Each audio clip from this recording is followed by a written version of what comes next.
আসসালামু আলাইকুম। Hello everyone, কেমন আছেন সবাই? আমি আলহামদুলিল্লাহ ভালোই আছি। বেগুন ভর্তা কার কার সবচেয়ে পছন্দের একটি ভর্তার নাম?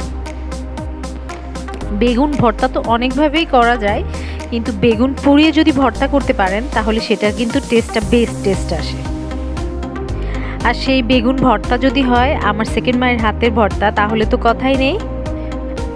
আমি তো বেগুন সেদ্ধ করে ভর্তা করি, মা আমাকে দেখিয়ে দিয়েছেন যে চুলায়ও আমরা কিভাবে বেগুন পুড়ে ভর্তা করতে পারি, এবং এই ভর্তাটা সবচেয়ে মজার হয়। সেদ্ধ করলেও খারাপ লাগে না, কিন্তু পোড়ানো জিনিসের তো মজাই আলাদা। আলু পুড়ে ভর্তা করা, বেগুন পুড়িয়ে ভর্তা করা, এটা কিভাবে গ্যাসের চুলে আমি সুন্দর মতো করতে পারবো সেটা কিন্তু মা আমাকে একদম ভালো মতো নিজ হাতে করে করে দেখাচ্ছে। এই দেখুন কত সুন্দর করে উনি ভর্তাটি করছেন।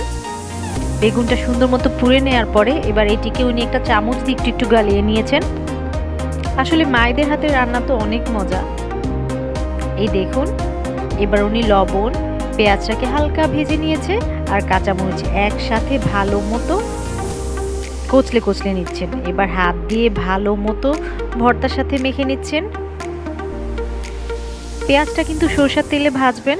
ভর্তার যে কোনো কিছুই আপনারা সরষের তেল ইউজ করবেন, এটা তো আমরা সবাই জানি। শুকনো মরিচ দিয়ে করেন যদি, সেটি কিন্তু আরও বেশি মজা হবে, কিন্তু আমি একটু শুকনো মরিচটা অ্যাভয়েড করি।